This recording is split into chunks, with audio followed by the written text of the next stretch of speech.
የዛሬው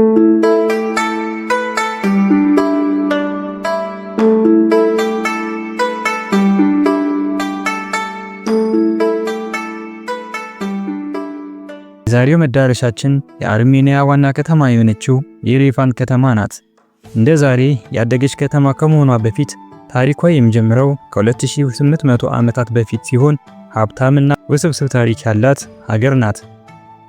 በ782 በንጉስ አክልበ አርጊሽቲ አንደኛ የተመሰረተ ሲሆን በመጀመሪያ ይህች ጥንታዊት ከተማ የንግድና የባህል ማዕከል ሆና ያደገች ሲሆን በንግድ መስመሮች ላይ ያላት ስልታዊ አቀማመጥ ተጠቃሚ ሆናለች። በ20ኛው መቶ ክፍለ ዘመን መጀመሪያ ላይ የሩሲያ ኢምፓየር መፍረስን ተከትሎ አርሜኒያ በ1918 ነፃነቷን ስታውጅ ብዙም ሳይቆይ በ1920 በሶቪየት ቁጥጥር ስር ወደቀች። በሶቪየት የግዛት ዘመን የሬቫን ከትንሽ ከተማ ተነስቶ አዲስ መሰረተ ልማት፣ የትምህርት ተቋማትና የባህል ተቋማት ወደሚበዛበት ከተማነት በመቀየር ከፍተኛ የሆነ ዘመናዊ አሰራርን አሳይታለች። የሶቪየት ተጽዕኖ የሬቫን ባህልን በመቅረጽ ረገድ ትልቅ ሚና ተጫውቷል። በተለይም በ20ኛው ክፍለ ዘመን አጋማሽ ላይ በሶቪየት አገዛዝ ዘመን የሬቫን ሰፊ ዘመናዊ አሰራርን በመከተል የሶቪየትን የስነ ህንፃ አሰራርን የሚያንጸባርቁ በርካታ የህዝብ ህንፃዎች፣ የባህል ተቋማትና መሰረተ ልማቶች ተገንብተዋል።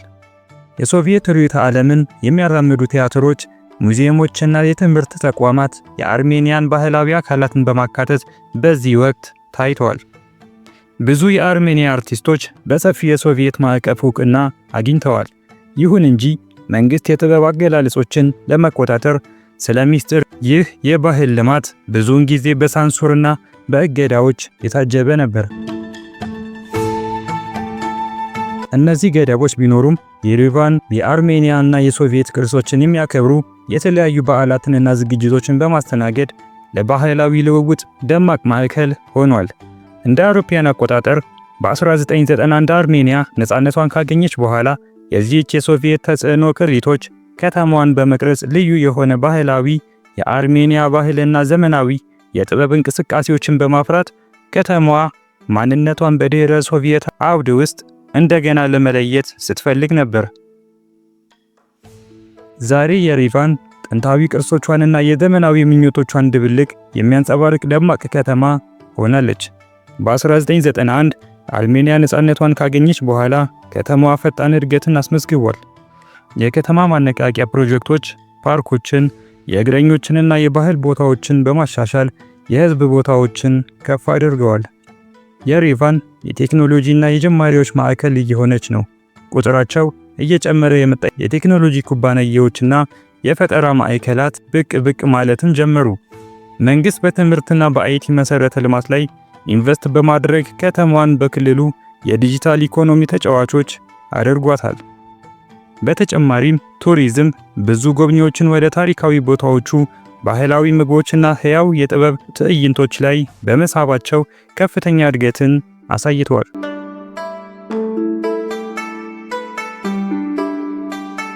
የሬቫን ባህል ከረጅም ታሪኩና ከተለያየ ተጽዕኖች የተሸመነ ደማቅ ምልክት ነው። ከተማዋ በሙዚቃ፣ በቲያትርና በእይታ ጥበባት በበለጸጉ ጥበባዊ ቅርሶቿ ትታወቃለች። የአርሜኒያ የዘር ማጥፋት መታሰቢያ ሙዚየም የሀገሪቱን ታሪክ ልብ የሚነካ ማስታወሻ ሆኖ የሚያገለግል ሲሆን ለባህላዊና ብሔራዊ ማንነት ማዕከል ነው። ከተማዋ በዓመቱ ውስጥ በርካታ ፌስቲቫሎችን እና ዝግጅቶችን ታስተናግዳለች። ከባህላዊ ሙዚቃ እስከ ዘመናዊ ጥበባት ድረስ የካፌስጂያን የስነ ጥበባት ማዕከል ሁለቱንም የሀገር ውስጥና የዓለም አቀፍ አርቲስቶችን ያሳያል። የሬቫን ኦፔራ ቲያትር ለክላሲካል ትርኢቶች መድረክን ይሰጣል። የምግብ አሰራር ወጎቻቸው በሬቫን ባህል ውስጥ ትልቅ ሚናን ይጫወታሉ። እንደ ኮርቫትስ ወይም ባርቤኪው፣ ዶልማና የተለያዩ ዳቦዎች ባሉ ምግቦች ተለይተው የሚታወቁት የአካባቢ ምግቦች የአካባቢውን ጣዕም ያንጸባርቃሉ።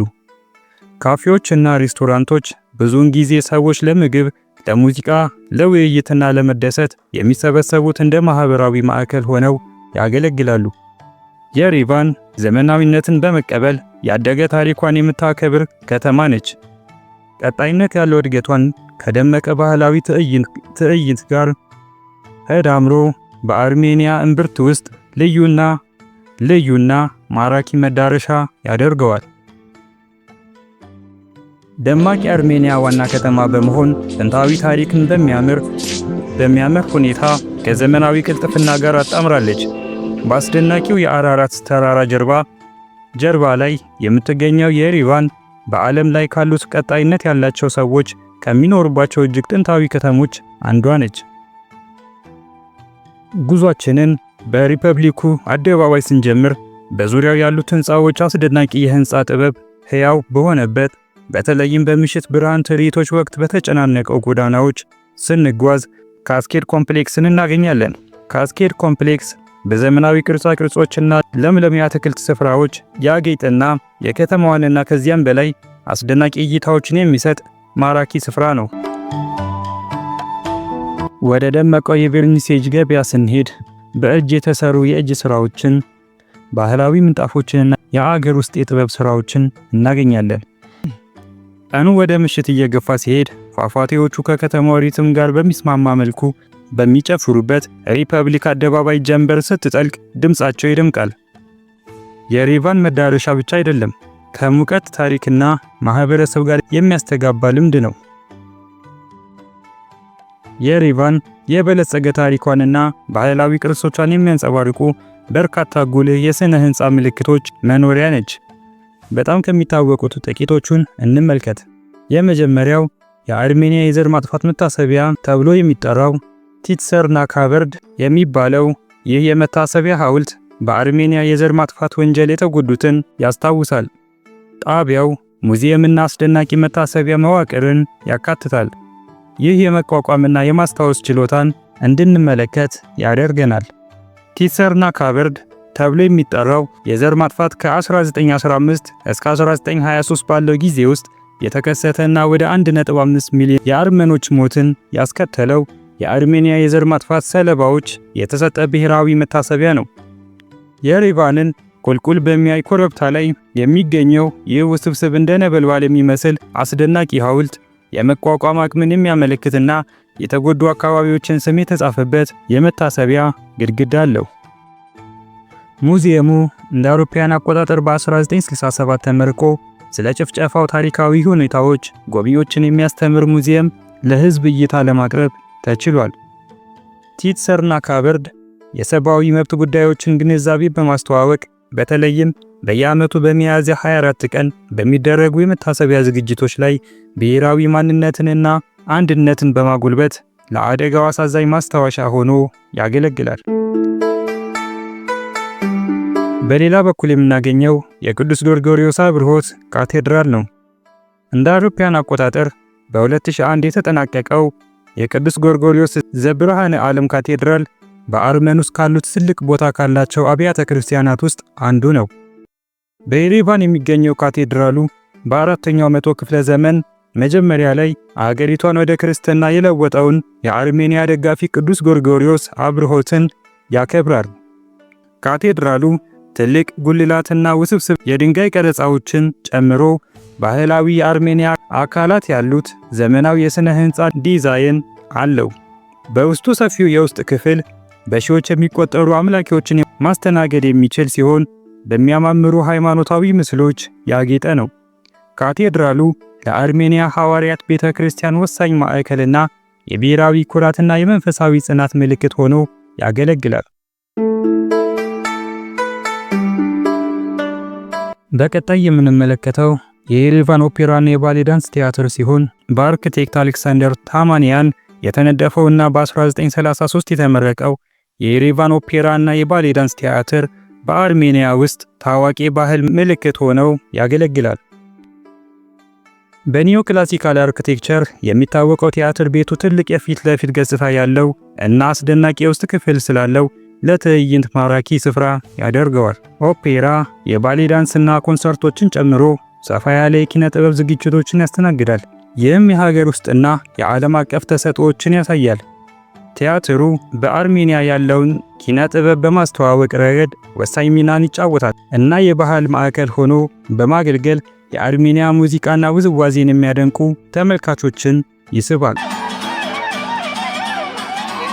በቀጣይ በይፋ የኢማም አሊ መስጂድ በመባል የሚታወቀው ሰማያዊ መስጊድ በየሬቫን የሚገኙ የፋርስ ስነ ህንጻ ግሩም ምሳሌ ነው። በ18ኛው መቶ ክፍለ ዘመን የተገነባው ልዩ ስሙን በመስጠት የፊት ለፊት ገጽታውን የሚያጌጡ አስደናቂ ሰማያዊ ንጣፎችን ይዟል። መስጊዱ በአርሜኒያ የፋርስ ማህበረሰብ ታሪካዊ መገኘት ምልክት ሆኖ የሚያገለግል ሲሆን በሀገሪቱ ካሉት ጥቂት መስጊዶች አንዱ ነው። ለዓመታት ያጋጠሙት ፈተናዎች ቢኖሩትም ብሉ መስጊድ የየሬቫንን ልዩ ልዩ ቅርሶችን የሚያንጸባርቅ የአምልኮ ቦታና የባህል ጠቀሜታ ሆኖ ቆይቷል። የተረጋጋ ግቢው እና ውስብስብ ዲዛይን ለአካባቢው ነዋሪዎች እና ለቱሪስቶች ተወዳጅ ቦታ ያደርገዋል።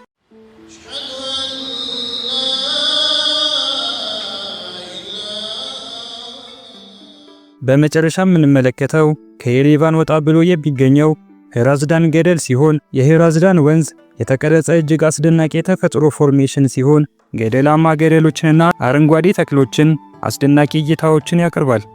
ገደሉ የእግር ጉዞ መንገዶችንና የሽርሽር ቦታዎችን በማሳየት ለጎብኚዎች ተወዳጅ መዳረሻ ነው። ገደሉን የሚሸፍነው የሄራዝዳን ወንዝ ድልድይ አስደናቂ የምህንድስና ሥራ ሲሆን ይህም የተለያዩ የክልሉን ክፍሎች ያገናኛል። ይህ ድልድይ እንደ አስፈላጊ የመጓጓዣ ትስስር ብቻ ሳይሆን የአካባቢውን ውበት በማጉልበት ለጎብኚዎች አስደናቂ ዳራን አድርሷል። ከዚህ ጋር ተያይዞ በ1950ዎቹ ውስጥ የተነደፈው የባቡር ጣቢያው የሶቪየት አርክቴክቸር ውብ ምሳሌ ሆኖ እናገኘዋለን። ግዙፉ የፊት ለፊት ገጽታው እና ሰፊው የውስጥ ክፍል አስፈላጊ የመተላለፊያ ማዕከልና ታሪካዊ ምልክት ያደርገዋል። እነዚህ ምልክቶች የየሬቫን የሥነ ሕንፃ ልዩነትን ከማጉላት ባለፈ ታሪካዊና ባህላዊ ዝግመተ ለውጥን ታሪክን በመንገር ከተማዋን ለመጎብኘት አስደናቂና ተፈላጊ ቦታ አድርጓታል።